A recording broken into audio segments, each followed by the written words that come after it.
I think for an artist, monitor is probably one of the most crucial parts.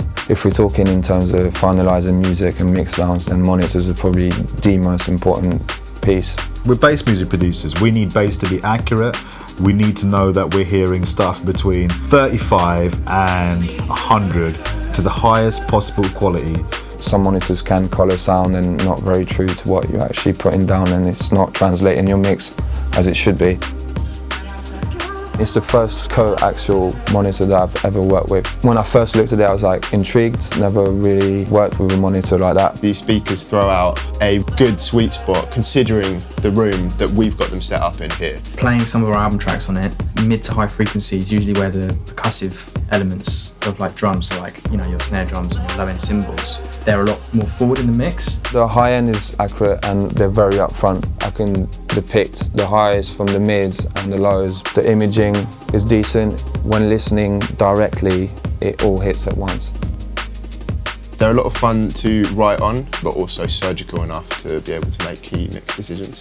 They have the right balance of flattery and clinical accuracy. You want flattering speakers to some extent because it makes the music production process fun. Everything sounds great. You're able to progress more because of that reason. You don't want something that's so flattering that you get to finish a track and realize that there are some fundamental problems with it. Because we put so much bass into our tunes, and let's be honest with you, the temptation is to always try and squeeze in that little bit extra, then we've got to know that what we're hearing bass-wise is accurate. And these do a really good job of that. Having something that's detailed like this is very important because then you're able to work on the high end and make sure it's not too abrasive or it's very controlled.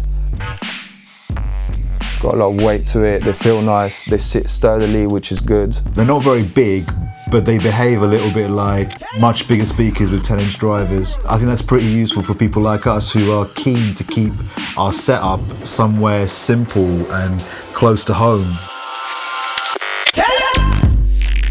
Compared to other monitors, I'd say that the EQ knobs on the back are particularly simple and easy to get your head around. Obviously there's three controls, bass, mids, highs. It's a great option to have to adjust the rooms. You know, you might need to compensate whether in highs or mids or lows, and to be able to do that is great.